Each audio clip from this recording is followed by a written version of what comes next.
Hey man, this is we're trying to be here for the global audience to provide a bright light in a time where some people could easily go down a dark road, and they're not seeing much light because of the lockdown and not seeing friends and family and not being outside. And people especially are used to doing sports and even being at the games. So this last day in the season when we were there, we cascaded ourselves back a few days. Over the last week, we've seen the last games of the season where our own clubs have had, or if they're playing away from home for the last game of the season, the visiting the home sides have had fans back in the stadiums, and that's probably a reminder that hopefully a return to normal for many people will be shortly around the corner, and this is maybe the first step. So what's your take on, seeing the fans finally get a glimpse of what might be possible next season if we return to normal? Yeah, it's encouraging. Look, we've talked about it a lot on this podcast, and many commentators have as well, that the games just aren't the same without the fans, and the players don't like it. The fans obviously don't like it. So it's great for everyone that we're starting to come back to some form of normality. Yeah, you know what? I think our sides, listen, Dazzy, your side, Man U, relies on that home support. You've got a massive following globally, not only in Europe, but overseas here in the US. Man U have a massive fan base. And Leeds, my side, we rely on that home support, that fervent support. We don't maybe have as big a fan base as Man U, but we do have a fervent, what I call a rabid home support. And I'd love to see them back in the stands next season. Well, let's see what happens. And let's get to it. I want to cover some of the games that we saw. And it started off on Wednesday, and it was Everton, 1-0 winners thanks to Richarlison against Wolves. I think if we, rather than cover the game, since it's the last game of the season, my quick take on Wolves is they've missed out, obviously, in the second half of the season, missing Raul Jimenez, their leader, their talisman, their striker extraordinaire, who makes a difference when he's in the side due to a skull fracture, that horrible incident that happened earlier in the season. And Everton, I don't know what they're missing.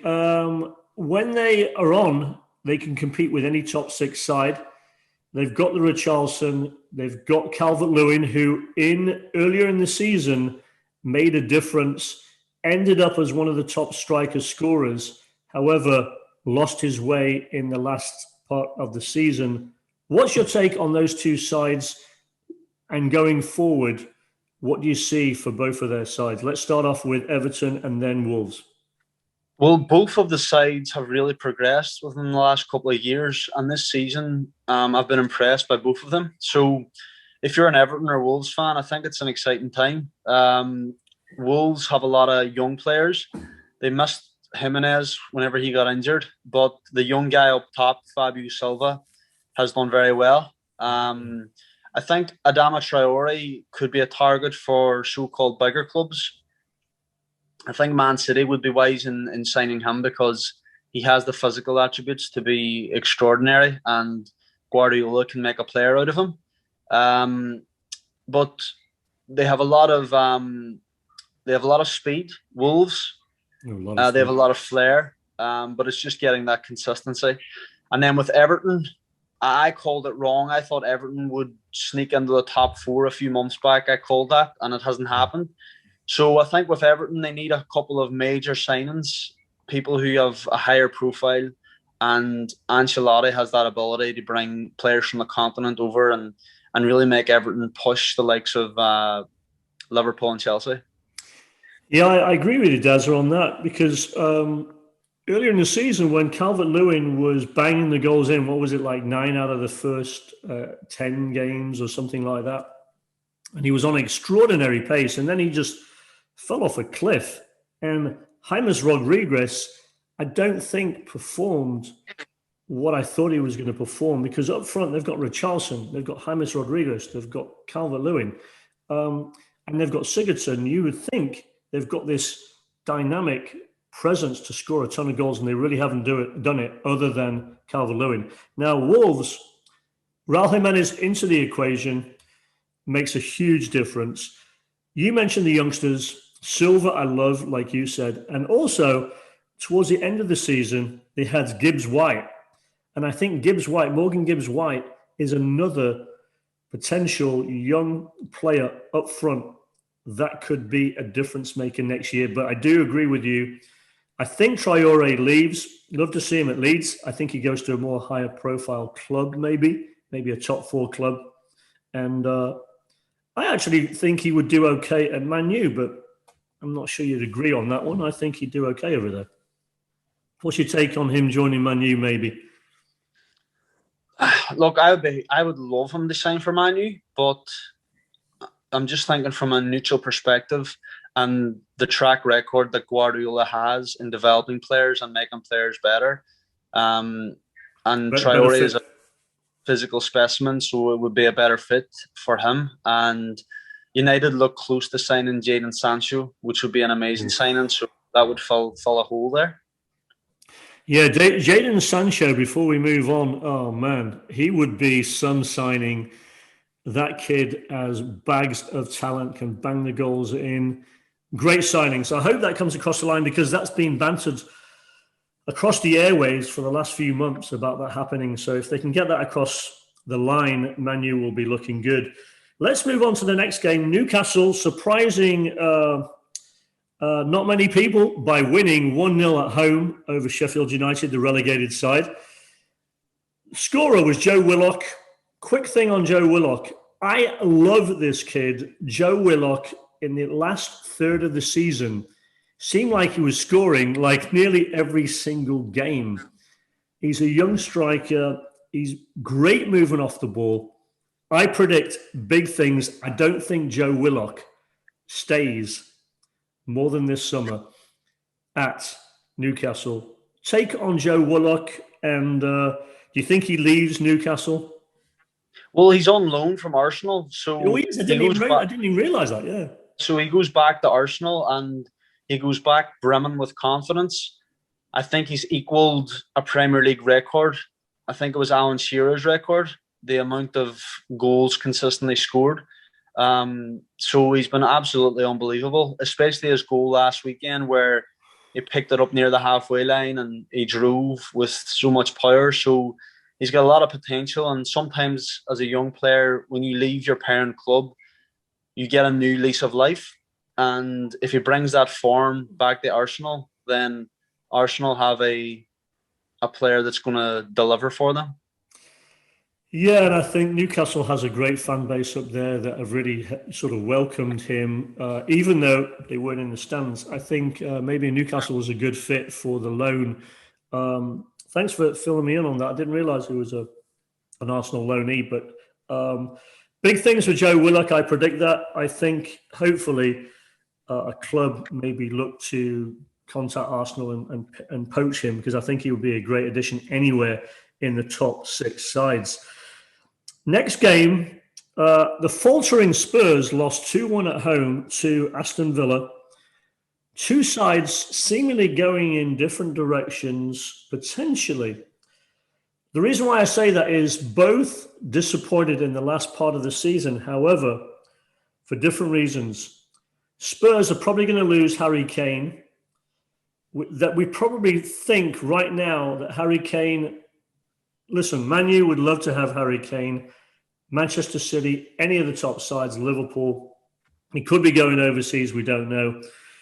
Aston Villa, on the other hand, looking poor the last third of the season. However, once they welcome back Jack Grealish, who came back into the fold in the last 4 games, he is the difference maker. Jack Grealish inside the squad for the Villains, healthy, they belong in the top 6. The record shows they've won as many games as most of the sides from 3 to 6 with Jack Grealish in the side. When he's injured and he's out of the squad, they've got a losing record. They've got a big winning record when he's in the squad. Take on Spurs, take on Aston Villa. What do you see for them? Maybe in the off-season, where do you think they need to add or strengthen? Well, Tottenham, we're not really surprised because they usually do fall away when it comes to the important latter stages of the season.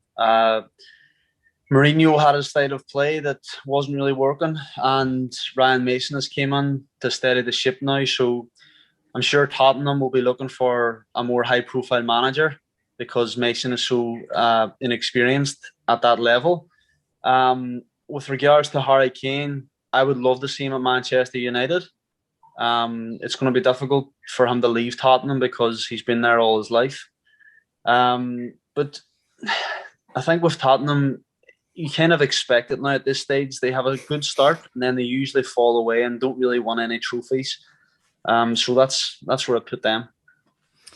And Aston Villa, with Jack Grealish back in the side, they're a lot more exciting to watch, I think, with Jack Grealish in the side. They do. Villa have been great. They've been a real surprise package this season. Grealish does make a difference to their team. You're right. I'm a big John McGinn fan as well. Yeah. Ollie Watkins been fantastic. You know, if he keeps going the way he's going, he'll be moving to a top flight club. So if you're a Aston Villa fan, it's a really exciting times. Yeah, great. Let's keep an eye on that. The next game up was Crystal Palace. Not surprising because they've been inconsistent, and Roy Hodgson, like I predicted last week, moving on at the end of the season. I think it was time for him to leave the club. They were 3-1 losers at home to Arsenal. Now, our ex-co-host Mike's side, Arsenal, they're one of those sides in the top 10 that on a good day, they can beat any side in the top 6. And in a bad day, they could lose to any side in the bottom 6. So obviously in this game, they left it late. Pepe scored in the 35th minute, and then it was Martinelli in the 91st, and then the brace scored by Pepe in the 95th. But Arsenal seemed like they went on a run at the end of the season. I think they won either 4 or 5 games in a row at the end of the season to finish on a high note. In the middle of the season, they had some bumps. I was questioning whether Arteta was the right fit. But I do think now, with more time under Arteta and some signings, maybe Arsenal potentially could creep in next season to the top 4 or at least top 6. Your take on Arsenal going forward, what they need? I think it's going to be a tough time for Arsenal over the next couple of years. Arteta's done as good as he can with the squad that he has. They're not players who have a large amount of pedigree. I'm a big Nicola Pepe fan. I think he's a great player and has huge potential. If he got more physically stronger, it's an exciting time to see where he goes in his career. But just looking at the other teams like Leicester, Liverpool, Chelsea, the 2 Manchester clubs, Everton, teams are a couple of seasons ahead of them right now, and Arsenal are playing catch up. Odegaard has came in, and it's going to take time for him to settle. So, do they need high-profile, experienced players? Yes, absolutely. But it might be a few years before Arsenal bounce back to the Wenger years, maybe 4 or 5 years.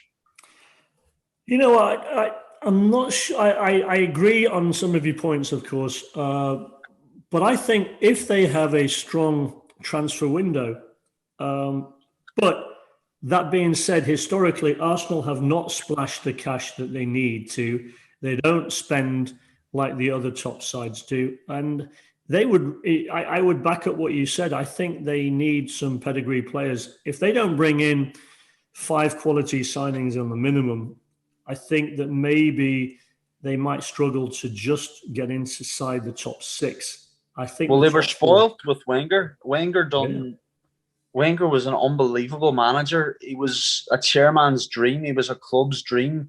The amount of players who he bought for cheap and sold for millions was unbelievable. He made that club. He built that stadium. And so when you lose him and you don't have that skill, and if you can't make up for it by buying big signings and you can't find any diamonds in the rough, then you could be in trouble. And I think that's what we'll see. So let's give some hope to Arsenal fans like Mike. But I think you're right. If they don't make marquee signings, it might take them a few years to rebound to what we're used to seeing historically. Now, the next game up, I watched the game. It was a pretty good game. But not surprisingly, Burnley losing at home 3-0 to Liverpool. A resurgent Liverpool really hanging on by a thread due to, this was midweek again, this was on Wednesday, and this wasn't the final game of the season, but what led to going down to the last game of the season for Liverpool still having a chance to make Champions League, even though a few games ago it didn't look like it. Firmino, Nat Phillips, and Alex Oxlade-Chamberlain, the scorers. They've gone through about 6 centre-backs starting in the season. And this Nat Phillips, I really like this kid. He's 24 years old, roughly around 24, 25 years old, Nat Phillips. He's not that old. I think he's 24. He showed some grit and some heart in the centre-back role for Liverpool, while obviously Van Dijk and Gomez are out injured and the other players that are options normally ahead of him. I liked him. Liverpool was still in it thanks to last week we spent time talking about the heroics of what an amazing last second goal. Liverpool's keeper, Alisson, scoring and then looking up to the heavens towards his dad in the sky. And what amazing emotional scenes. Now, Liverpool, thanks to that victory, we're still in it. We're going to go ahead to the next games. But keep that in mind. Without last week's last second Alisson goal and this week's 3-0 midweek win against Burnley, Liverpool would not be in the hunt for potential Champions League and they'd be facing Europa League. So quite amazing. West Brom next up were losers 3-1 at home to another side that you've spent some time, Dazza, talking about. David Moyes' side, West Ham. Winners thanks to Souček, Ogbonna and Antonio. And the consolation goal, the first goal scored in the game was by Mateus Pereira. Now, quick thing for you, Dazza. West Brom going down. One of my favourite players on the relegated team is Mateus Pereira, young Brazilian striker. I love the kid. Does he get sold? And if so, I think a side like mine, Leeds United, would benefit from the pace of Mateus Pereira. I think he'd fit great into Bielsa ball. West Ham, on the other hand, I want to get your take on them as well.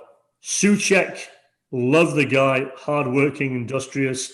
Now that Fornals and Antonio are back in towards the end of the season up front, what does West Ham need? And also on West Brom's side, do you think they lose some of their players up front? If I was in Pereira's position, I would look for a new club. I think vultures are going to be circling. He looks like a Leeds player. You know, he has that kind of, he's dynamic. He's almost like Rodrigo, players like that. Yeah. So Leeds wouldn't be a bad fit for him, actually. And then with regards to West Ham, yeah, Antonio's had a good season again, very consistent. I've been impressed by Souček. He's very, like you said, he's hardworking. He's tough. Lingard's had a new lease of life. Ooh, yeah. Ogbonna's kind of consistent as well. So they've got players who have good Premier League experience. I'd probably like them to see them have an out-and-out striker, like a 20-goal striker would probably take them to the next level. they've got a good starting 11. They've got a good squad, but I can't see them getting that Kane-like character. But if they had a striker who could just put away 15, 20 goals, and you could have him on the team sheet every week, that would make a difference for them. Yeah, it would, and it's going to be nice to see what happens with Jesse Lingard. When he came over, he scored, what was it, like 5 goals in the first 7 or 8 games, and he tailed off a bit, I think, towards the end of the season, Jesse Lingard. But give him a full season, and we'll see what happens. But we moved on, and Saturday was some of the before he got to the final game of the season on Sunday. I want to take a moment to cover what happened at the Championship. Now, there was the Championship playoffs, the Championship playoff semis, to see who goes through to the playoff final to get that third and final spot to get promoted to the Premier League. And it was Brentford coming from behind, 3-1 winners on the day, second leg, aggregate winners 3-2. It really looked like they were, when they conceded an early goal, they were down 2-1 on aggregate. It didn't look good. They came from behind. Marcus Ford scoring the winner in the 81st minute. They will play Swansea City in the Championship playoff final, who were 1-1 on the day against Barnsley, but 1-2 away from home. 1-2 on aggregate. Who would you like to see between Brentford and Swansea in the Premier League? I'm going to go with Brentford. Who's your pick? I'd like to see Brentford come into the Premier League because we haven't seen them. I haven't seen them ever in the Premier League since I followed it. And, over the last 30 years, we've seen Swansea. So, yes, it would be good to have a representative from Wales in the Premier League. But just for the sake of a bit more diversity and seeing how much it would mean to Brentford fans, I'd like to see Brentford. Yeah, and you look at the size of the club as well, and they've done extraordinarily well. They almost made it in the last 3 years. They were really challenging Leeds to get promoted up, and they had some heartbreak in the playoffs before. So it's not a done deal for Brentford. We'll see what happens there. Now, we come down to the last game of the season. Wow, Daz, I don't know about you, but I was glued to the set watching the final day. And, if you were one of the fans of either Chelsea, either Liverpool, or unfortunately Leicester City, you were on the edge of your seats. At one time, you were up here, you were buzzing when your team scored, and you're in the driver's seat.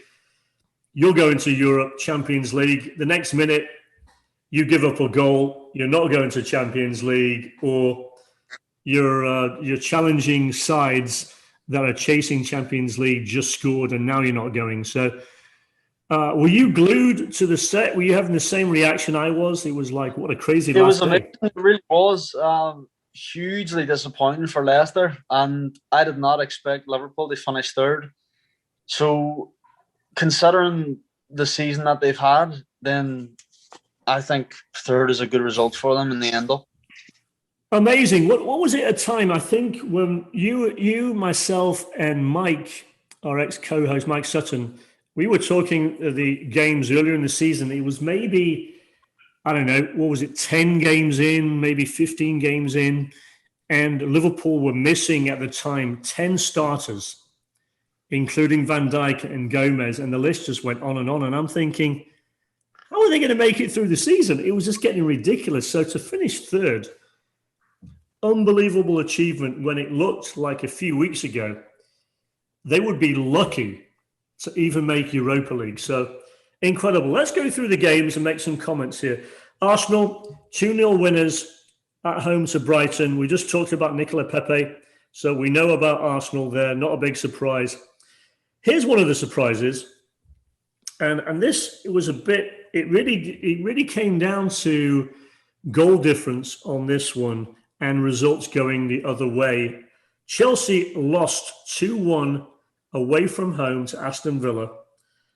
Traore, not Adama Traore, but Bertrand Traore, and El Ghazi scoring for the Villains, and then Ben Chilwell getting a consolation in the 70th.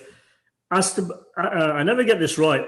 Azpilicueta got sent off in the 89th minute, but Chelsea lose, and yet they still make Champions League spot. Thanks to Leicester City losing at home 4-2 against Spurs. Now, let's go to the Leicester City game. It's a roller coaster because you get Jamie Vardy, who puts them up in the 18th minute with a penalty. The penalty king, basically. Harry Kane equalises in the 41st minute. Then Leicester City go up 2-1 at that time. And you're thinking, Leicester City got it sewed up again. They're in the driver's seat. And you think maybe Chelsea's going down because at some point, you wait a second, hold on. Chelsea's losing 2-0 at that point. Chelsea is definitely going down. But what happens? All of a sudden, an own goal by Schmeichel turns the whole tide. Schmeichel on a corner, the cross comes in. I don't know what happened. He somehow missed it and palmed it into his own net. And then Gareth Bale comes on. I think he comes on in the 68th minute. He scores a brace in the 87th and wraps it up in the 96th minute. Leicester buckled under the pressure. What happened on that? I didn't see that one coming. Yeah, terrible result for Leicester, really. And Gareth Bale made one of his goals. It looks as if he's playing against kids. He has that raw power and he just produced a moment of magic. He has that in the locker. So it's a really bad result for Leicester and fantastic news for Chelsea. Azpilicueta was a bit silly with the sending off, but they've got a Champions League position, so they'll be happy with that. They will. And, where do Leicester go? Do you think Leicester loses some players? Because there are some players on that Leicester squad that now that they haven't made Champions League might be tempted to leave. Or do you think that loyalty to Brendan Rodgers and maybe, hey, we had a chance to go to Champions League, why not stay here? I do think players like Tielemans, Maddison, they've got some really good players. Maybe some of them get tempted. What's your take on that? I'll be surprised if they do move, to be honest. Leicester's a club that is building something and they're going in the right direction. I see a lot of hope for them. They've just won the FA Cup. When I watch them, they look happy. The style of play is brilliant. Right. So if I was a Leicester player, I would be staying put and I would keep enjoying the football that they're playing and see if they can make that Champions League spot. Where do you think they need to strengthen, if they need to strengthen at all? Where do you need the strengthening? I would like to see another striker come on. Vardy is getting on. Iheanacho is brilliant, but I'd like to see a little bit more. You know what? The Nigerian striker, Iheanacho, you've seen me in the last 10 weeks and you're probably tired of me saying Kelechi Iheanacho. I love this guy. I think he's a deadly striker. And I think he's very fond, it seems that way, of Brendan Rodgers. But I still would like to see somebody come in and fill the shoes, if it's possible, in Jamie Vardy's spot, because he is getting up there. Although he still ended up banging in a decent amount of goals. Kelechi Iheanacho, if you take out goals from penalty kicks, so obviously people like your own Bruno Fernandes at Manchester United, the amount of goals would drop off big time. But in the case of Kelechi Iheanacho, most of his goals are from non-penalty kicks, from open play. And I think he's a lethal striker. Let's see what he does next season. Now, some of the other games, Fulham, 2-0 losers, already relegated to Newcastle. Joe Willock, again, scoring once again. We talked about him a few minutes ago. He scored on Wednesday. Once again, he scores in the 23rd minute, and Fabian Solar wraps it up by a penalty. My side were next up. They finished up in style. Wasn't the best of games. They won 3-1 at home to West Brom. Rodrigo, I got to talk about him for a second. It was interesting. They chose on the last game of the season, and I disagreed with the starting lineup for Marco Bielsa. He picked, believe it or not, he went to a change at keeper.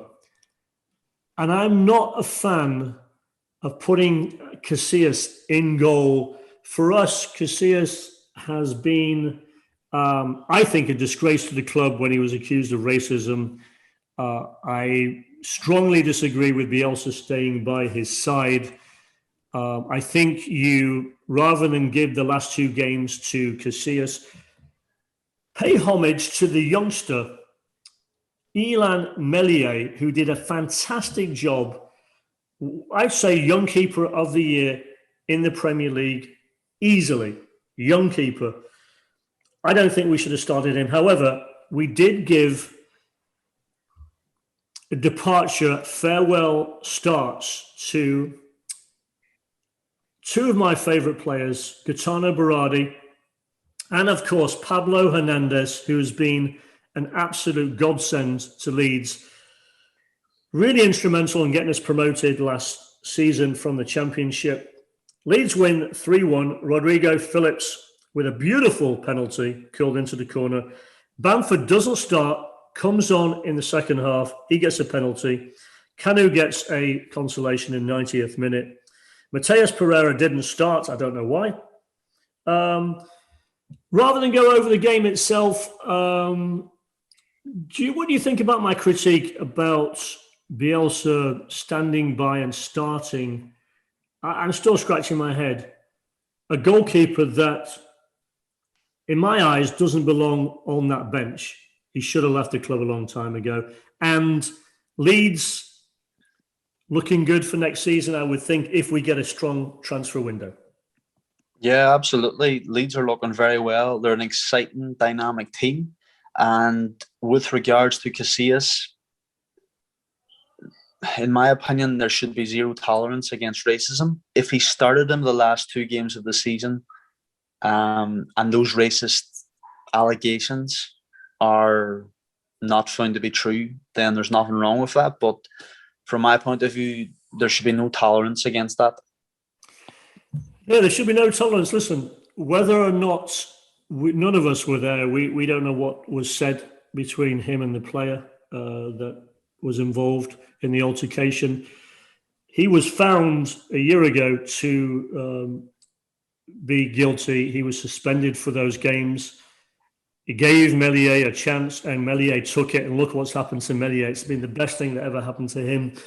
But let's move on, because I know Leeds, I think if we can get some big signings, one of the developments this week is one of the billionaires from the San Francisco 49ers was welcome into the boardroom. He joined the board at the end of the week. They had a board meeting on Friday, I believe.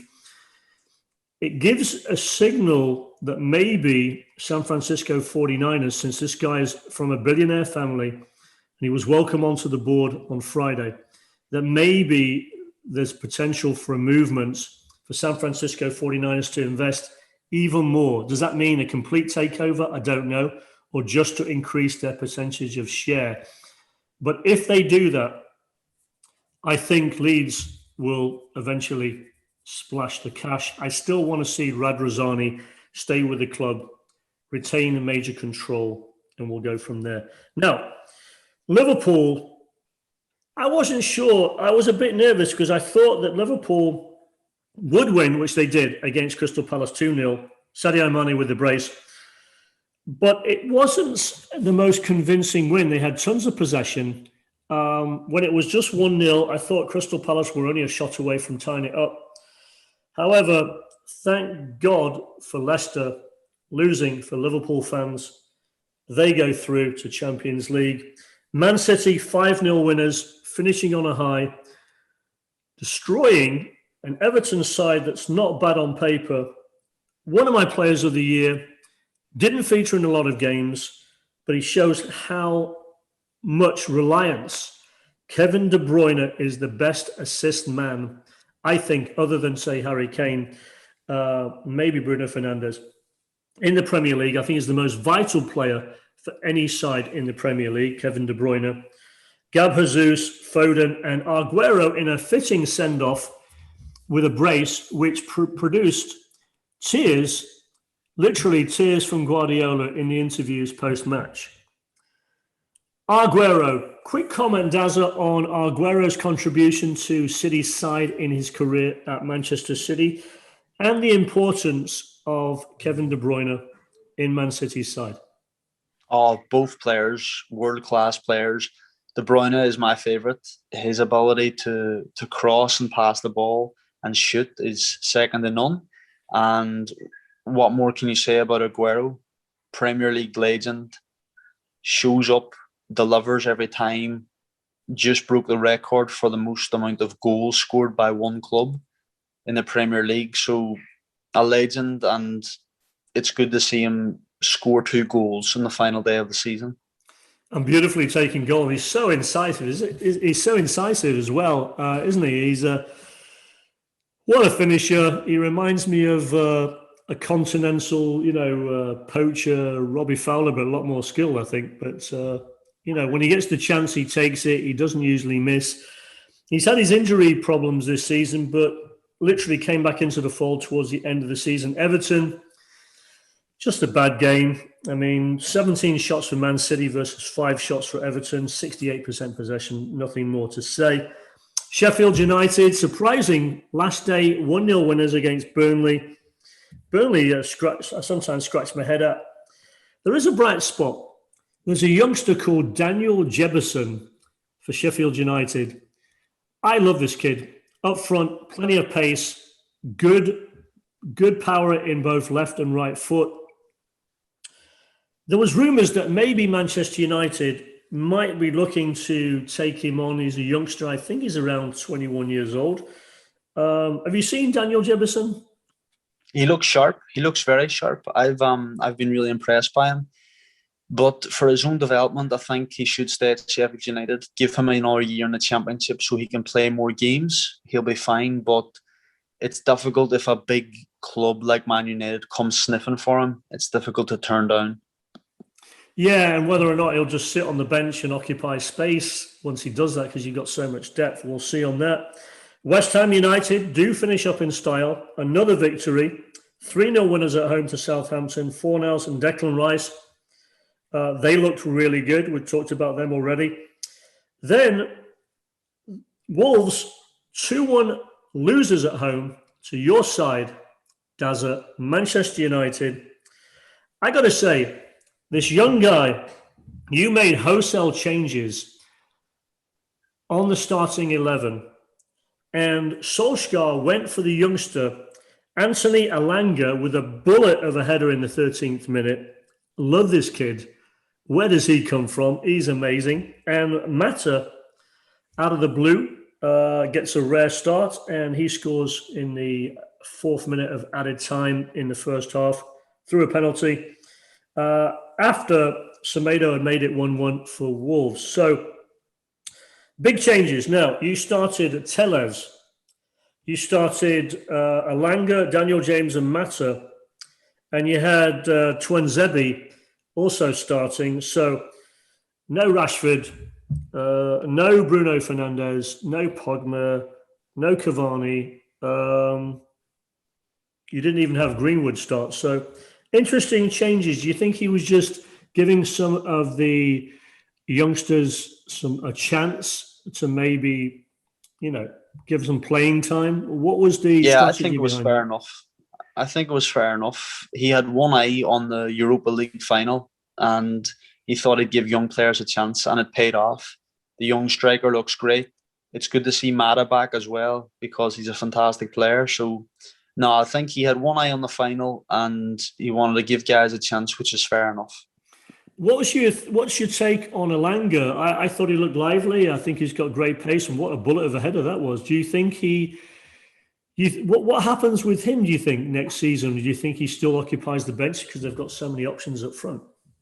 Yeah, I think he still occupies the bench, and he comes on now and again. I think that's not a bad thing for his development. It shows how much quality players Man United are starting to produce in their youth academy. The likes of McTominay, Rashford, Greenwood, and now this kid. So there's no shortage of talent coming through the ranks, which is encouraging. Yeah, and he reminds me of a Martial in his movements and build and pace as well. So we'll see on that. Now, final standings. We're going to cover the top 10. So Manchester City played 38, 127, 5 drawn, 6 lost. 83 goals scored, 86 points. They win by 12 points over your side, Man U. 38 played, 21 won, 11 draws, 6. 73 goals scored. Pretty good. Second most in the Premier League. 44 given up. Again, 74 points. Liverpool finish with 69 points. Chelsea in 4th, 67. Leicester in 5th, 66. West Ham, 65 points in 6th place. So Man City, Man U, Liverpool, Chelsea go to Champions League. Leicester, West Ham, Europa League. Now, Spurs, it was weird. At one point, earlier in the day, on the last day, it was a toss-up between whether Spurs or Arsenal. And of course, Leeds needed to score, I don't know, 20-something goals or whatever. The goal difference was just crazy. They were fighting for this newly added spot in 7th place. I couldn't remember exactly what they called it, but you've got the Champions League, you've got the Europa spots, and now you've got this new European, almost like a consolation place tournament that Spurs got and won. Yeah, I think it's a qualifier for the Europa League. Is it? Okay, so it's a qualifier. So they do get into that. Spurs at the last minute, by winning 4-2 away to Leicester, they actually grab that spot and they go through. Now, Arsenal 1 point behind Spurs in 8th, 61 points. My side, proud to say, Leeds United, 9th place, 59 points. And Everton, 10th place, 59 points, but a worse goal difference. Now, before we get on to Europa League Final, which I know you're not necessarily jumping up and down about, we're going to go over some of the Europe and the Premier League Golden Boots and what happened. So I'm going to cover some of the top scorers, and I want to get your comments on some of these players. So, no surprise, Robert Lewandowski, he did it. 41 goals, 29 appearances. This is just mind-blowing.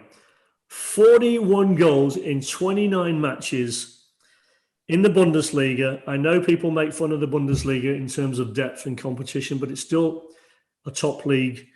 He breaks the 49-year-old record of Gerd Müller, single-season record of 40 goals. What an achievement. Now, it shows you what a good season he had because he was injured for a block of games. He only featured in 29 of 38, where Messi scored 30 in 35 goals. So Messi scores 11 goals less and played 6 games more. Ronaldo scores 29 goals in 33 games for Juventus. One of the unsung heroes in the Bundesliga is Andre Silva. He scored 28 goals. The youngster, Erling Haaland, I've always sung his praises. Born in Leeds. His dad, Alfie Haaland, played for Leeds and Man City. 27 goals for Borussia Dortmund. And Kylian Mbappe, also 27 goals for PSG. This has been 41 goals in 29 games for Lewandowski. The biggest haul in the European leagues since Messi set the record of 50 in a single season in the 2011-2012 season. Give me your take on Lewandowski. What makes him so extraordinary, and how big is this achievement? 41 goals, 29 appearances, breaking a 49-year-old record in the Bundesliga. Well, he must be one of the players of the year, if not the player of the year. He's a world-class player, and Messi and Ronaldo have freakish numbers, and any other time Lewandowski would be considered one of the greats. He will be a Bayern great, and what makes him so special is he can score all types of goals: left foot, right foot, head. He's super strong. He's got so much game intelligence. So no, it's a fantastic achievement. They beat Muller's record. One of the greatest players in German football of all time, Lewandowski. For sure. And I think probably a Polish all-time great, besides people like Kazimierz Dania that I grew up with. But, he is a legend in Poland, and rightfully so. And he also bangs them in the Champions League. He is lethal in the Champions League as well. I think Bayern Munich would have gone through to the final if he hadn't gotten injured. And it's a shame that we would never know, really, because he got injured in that second leg and made a difference. Let's go down to the Golden Boot. Let's talk about Golden Boot in the Premier League. It came down to the last game. Harry Kane does not disappoint once again. 23 goals for the season. 14 assists. So he leads both. How many strikers finished the year in the Premier League leading not only number of goals, but he leads in assists? 23 goals, 14 assists. Kane playing for a faltering Spurs, the one big highlight for Spurs. Mo Salah with 22. He also scored 6 penalty kicks. Kane only scored 4 penalty kicks. Bruno Fernandes, your player, one of your players of the year for Manchester United. 18 goals he finishes up with. However, 50% of his goals are from penalty kicks. He does get 12 assists, so he's third on the Premier League assist charts. Bamford, believe it or not, Patrick Bamford for Leeds United, only 1 goal behind Bruno Fernandes, only 2 penalty kicks. Son, 17 goals for Spurs, 10 assists, 4th in the assist league. Calvert-Lewin for 16, Vardy 15, Watkins 14, Gundogan 13, surprise. Lacazette 13, Iheanacho 12, Danny Ings 12, Callum Wilson 12, Chris Wood 12. And we mentioned earlier on when we were chatting before the broadcast, Cavani, I think we calculated he'd scored 10 goals in only 26 games played? 13 of those coming from the bench. So imagine if you gave a full season to Cavani at his age, 39 years old. Astonishing. Absolutely astonishing. Big thing. Now, 2 of the unsung heroes for their sides, not with necessarily goals, but assists. Kevin De Bruyne, 12 assists for Manchester City in 25 games. Injured for a bunch of the season. And Jack Grealish, to prove my point earlier, valuable, those 2 to their sides. 10 assists in 26 games. Now, last thing we want to wrap up with, and maybe this is not to finish on a high note for you, let's talk about the Europa League Final that happens between Villarreal and your side, Manchester United. It ended up a 1-1 draw after extra time, after Balaguerro had scored in the 29th minute, only for your hero many times, Edison Cavani, to tie it up. You had chances, guys. You had chances, Manchester United. You had 2 glorious chances. You didn't take them. It went down to penalties. It was a nerve-wracking penalty shootout. And David De Gea has his penalty saved. And what can you say? You lose a heartbreak, 11-10 on penalties to Villarreal. You started a strong side. You had Rashford, Greenwood, Cavani, Fernandes, Pogba. No excuses there. What was your take? Where were the opportunities missed? You had dominant possession. You had slight shot advantage, but it was fairly even in shot advantage. Tell me about the game and what left you disappointed and a bit heartbroken that Manchester United just fell short. Well, the penalty shootout, the penalties were excellent. And apart from De Gea's penalty at the end, the one that really counted, he didn't deliver and Villarreal won. But nonetheless, we should be beating Villarreal in a final of the Europa League. It's not a competition Manchester United should be involved in, but that's where we are at this stage. It would have been nice they won a trophy and finished second. Would be considered a good season because we lost the final. The main thing is we qualified for the Champions League, which is the main thing, but it's not good to lose a final. So hopefully next year we can come back and go far in the Champions League. I think you will. And then we addressed this a few weeks ago, and looking back at it now after the Europa League final and the season's finished, are you still in the same mind of where you need to potentially strengthen? You talked about getting a marquee signing that last time you signed Fred, and now that you've got Champions League guaranteed, you should be able to attract a marquee signing. You mentioned about Jadon Sancho potentially being one of those marquee signings. Where's your head in terms of the transfer needs now as we stand right now? Well, I would take Sancho because he's such an amazing player, but our attacking prowess is not deficient. We have flair, we have speed going forward, but we haven't replaced Michael Carrick. Carrick came in for Roy Keane a few years back, done an amazing job. One of the most underrated players, I think, in Premier League history, and we haven't replaced him. So we need a solid, reliable, world-class CDM. Yeah, I think you're right. A central defensive midfielder is definitely needed. I think they've been caught out a few times in that sort of position. And you're right about the goals, because when we went through the top strikers, there's a drop-off. You had Bruno Fernandes at 18, and then in the squad, there's a big drop-off. The next player down in the squad, I believe, if I look back at it, was Cavani at 10.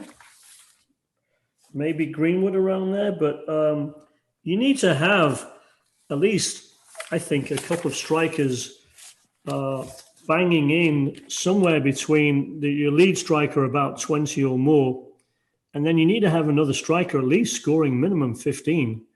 And I didn't see that. Rashford disappointed me this year. Let's see what happens. Who would you like to see at the club? If you had to choose any players in that central defensive midfielder role, can you think of any players that might be available that would fill that? It's a difficult question because good CDMs are very hard to come by now. Wingers and strikers, you can usually get a lot of those, but someone of the ilk of Arturo Vidal, I think I would love to have seen him at United a few years back. He's getting a bit old now, but someone in that mould who's seasoned, who's hardened, who can put his foot in and can also pass and score. Yeah, one of my favourite players as well. Well, all I can say is, what a great season for both of our sides in general. I thought Leeds overperformed, exceeded my expectations, really. I think Leeds had a better second half because once we got healthy bodies back and you got time for the centre-backs to integrate in, I thought Diego Llorente in the second half of the season, once he came back after the injury, made a difference at the back. Leeds were not leaking as many goals. Rodrigo, you give him a full season, get him fit in pre-season. I'd like to see him in number 9. I'm not sure if, with Bamford scoring 17, whether or not he'll get that starting position. But I like him and I like Raphinha. But I do think Leeds need about 4 or 5 solid signings to have a chance at top 6. We're not that far off. And then where do you think Leeds, my side, where do you think they need to shore up? I'd like to see a midfielder for us, another striker. I'd like to see a left back because I think we're deficient. We're playing players like Alioski, who was a winger at one point. We were playing him a left back. He leaves probably to Galatasaray at the end of the season. And now it is the end of the season. What's your take on Leeds, where they need to strengthen? Yeah, I'd like to see a quality centre-half for Leeds coming, like a more experienced centre-half. But I know that Bielsa rotates his players quite a lot. Like, for example, Phillips scored a goal at the weekend and then he was playing centre-back. When the ball got passed back to him, he kind of slipped and the striker went through and scored. So Bielsa is going to need a player who's strong but dynamic, and that's the nature of his signings. Yeah, I think we need to strengthen in midfield. I think we need to have an enforcer in midfield, and we don't have that. We've been playing Phillips as a centre, like a central defensive midfielder, like a holding role, and then playing out from the back with him. We're vulnerable on the man-to-man marking, and I think left back, I'd like to see a true left back come in, and I'd like to see a better winger than we have. I think Raphinha's decent. Harrison's too inconsistent for me, but for a steal for 11 million from Manchester City, Harrison will be an absolute steal. But hey, man, I thank you for a wonderful season sitting across from me on the other side of the world. I appreciate you, Darren. Always great to see you, pal. Have an awesome rest of the summer. And guys around the world, we appreciate you tuning in. You can check us out on globalsportschannel.com. You can also listen to us on iTunes. And listen, you can email me at david@globalsportschannel.com with any comments, any questions. Darren, also, any more Facebook Live events coming up? Anything planned yet? No, not at the minute, just because I'm working so much over here. But hopefully within the next few months, I'll put something together. That'd be great. And if people want to follow you, Darren, where is the best places on social media to follow you? Just on my page, Darren McCauley. So check it out, guys. Darren McCauley. He's got a Facebook page. You're also on Instagram, I believe, as well. Or do you prefer the followers? That's right. Yep. Same name. Darren McCauley on Instagram as well. Take care, guys. And last word for the fans out there, Darren, as we sign off for the season. No, just thanks to everyone who's tuned in and who's viewed the podcast. It's been a really great experience for me. It's my first time doing a consistent football podcast, so to have my views on football considered is always a privilege. And yeah, you've done a great job as well, David. So a lot of credit to you and Mark for setting this up. Yeah, thank you very much. Appreciate it. And thanks to Mark Philpott, the Global Sports Channel. Mark, we appreciate you. And we very much want to send thanks around the world to people tuning in and our viewers. Have a wonderful rest of the summer, everyone. Stay healthy, stay safe, and we'll see you very shortly. Take care. See you, guys.